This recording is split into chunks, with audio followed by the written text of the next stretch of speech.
Look, you know, Wilson sent this to me. I didn't spend $2,500. And if I did spend $2,500, this would probably go on a shelf. And I'd just be like, it is an artifact. You can look at it. And that's about it. So you guys recall the video that I made on the new absolutely wild Wilson basketball? Well, something happened with that basketball, full transparency here. It began to develop some little tiny fractures. Is this a real thing that's meant to be used? Is it a collector's item? I know it's got the fancy base, you just look at it.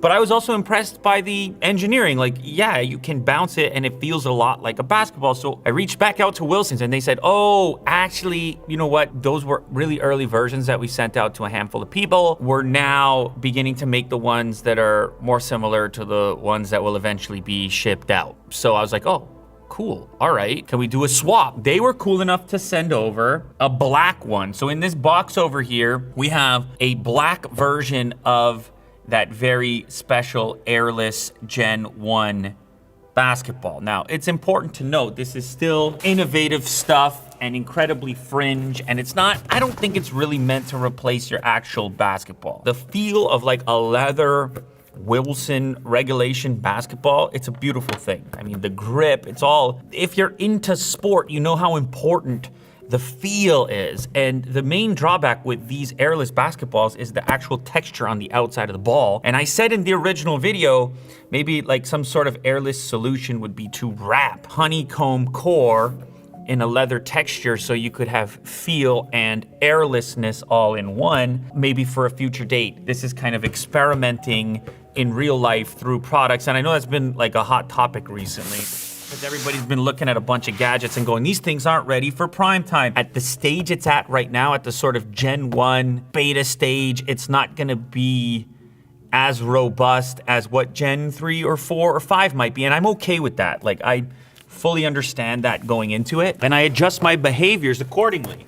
But some people are gonna have a different threshold. The earliest of adopters always suffer to a certain extent, and I've always been one of the earliest adopters. So I'm used to suffering when it comes to new and innovative products. And I personally kind of enjoy the process of like taking part and examining things as they're on their path towards becoming something interesting and possibly something widely adopted. So this packaging is identical to what I received last time. I actually shipped back the entire thing. Ooh.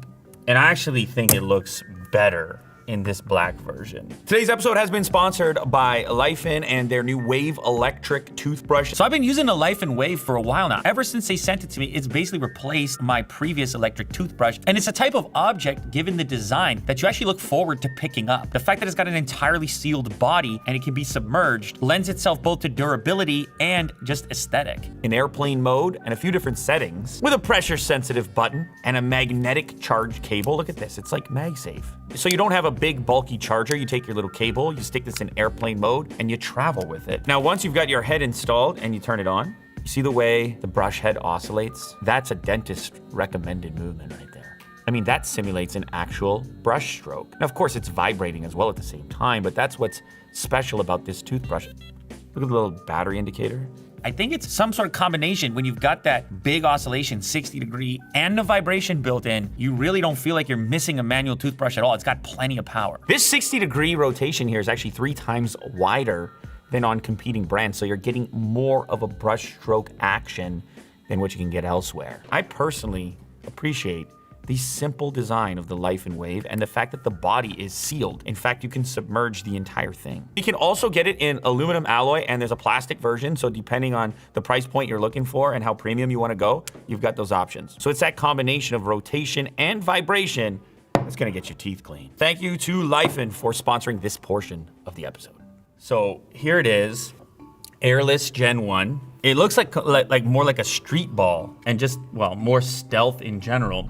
The other color that I had was kind of like an off-white style color that looked like a more typical 3D printer type of material, but maybe slightly more rubbery. It's hard to say without having the other one in my hand. It might feel a little bit more finished than the initial version that they sent me. We've still got our custom tag on there, Unbox Therapy, and we have our plaque, certificate of authenticity. The accompanying ball is Gen1 Wilson Airless Gen 1, authenticated by the manufacturer. Welcome to the future of sports. Wilson is dedicated to pushing the boundaries of sports innovation with the Airless Gen 1 basketball. This moment marks a historic achievement, and we hope it fills you with the significance it holds in the world of basketball. If you look at the packaging, I would say they are kind of trying to imply to you that this thing is meant to be on display and not necessarily used on a daily basis. And I just assume that most people investing in a Gen 1 $2,500 basketball are probably gonna collect it rather than use it for street ball. I'm just saying. That's just me. Regardless of how it performs, because I am gonna test it, I'm actually gonna rent a court and get some shots up with it because I didn't get a chance to do that last time. And I've got a little bit more confidence in this version of the Gen 1 because it looks exactly like what they were showing on the website for what people could actually buy, unlike the first copy that I had, even though it was from Wilson. And I got the regulation ball over there too. It's a PSI of 8 currently, which is the recommendation. Okay, let me catch a bounce real quick. So you can see just a gentle bounce basically brings it to about waist height.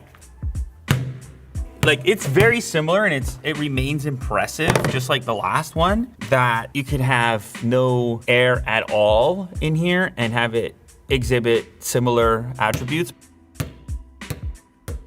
Really good. Here, let me drop them both at the same time. Damn, that's close. That's really close. Even down to the micro bounces at the end, like bum, bum, bum, bum, bum.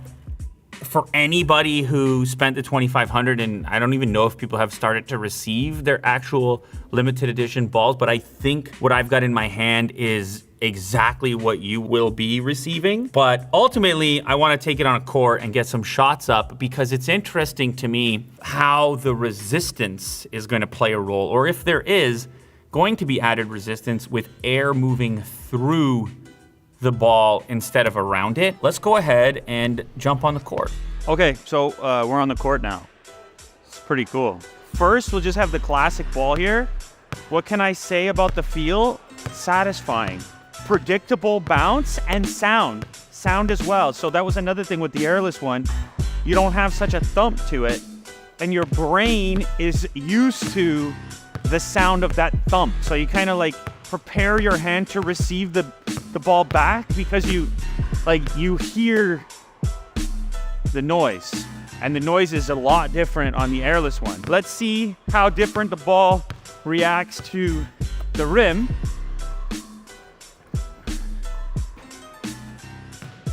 That's a big bounce. So that's a big bounce, right? It hit the inside part of the rim and it bounced all the way over there.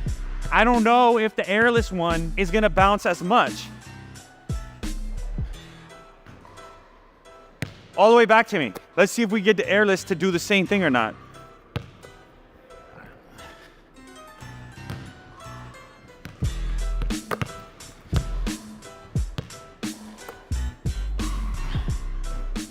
Okay, let's switch to the Airless one.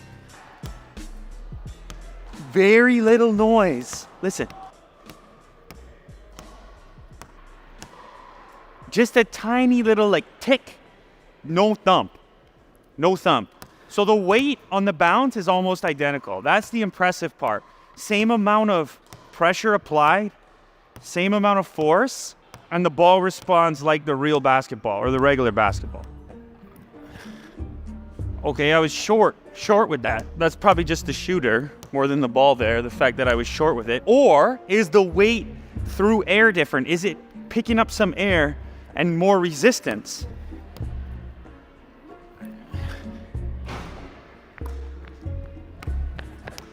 Pretty decent rebound off the rim. Okay, that's 2, quite a bit shorter, a little more weight. Still short, little more weight. Still short. My brain has not responded to the Airless. Still short. Little less short.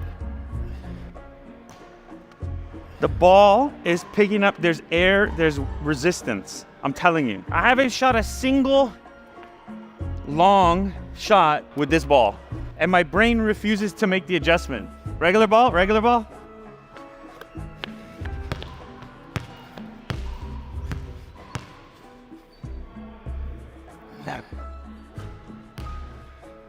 So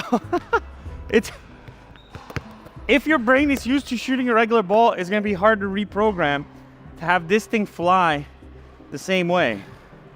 I gotta shoot it harder than I wanna shoot it.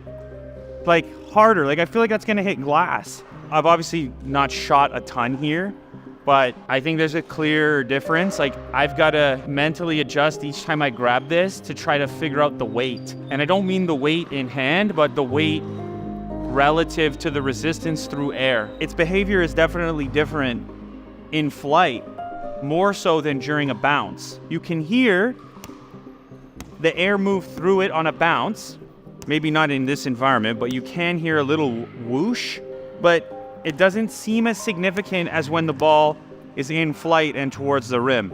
The biggest difference for me, well, obviously the threes. This comes up short, but after that, it's not the bounce, it's the texture, like the feel. Especially when you're out here, you got the wood floor and everything is just clicking. And this is such a confidence-inspiring texture compared to this one, which is just a little bit more slippery. You're not as convinced in your grip. That particular challenge seems possible to overcome if you wrap it in a similar material to this. All of a sudden now your feel could be similar. Well, your shooting might change too if you can figure out the weight ratio, because more air is going to be moving around the outside like a bladder on the inside of a ball, as opposed to air moving through it. It won't look nearly as cool, obviously. And there's a reason they called it Gen 1. Durability here looks a lot better, whatever this new material they sent over is with the black version. We've been playing with it for a while here and it's intact. Now, would I use it on an outdoor court, like a $2,500 basketball out on the concrete? Would not advise. I think for most people, this is an artifact. This is a collector's item. But it's kind of cool when you have a collector's item that actually is somewhat functional, and that's what the Gen 1 is.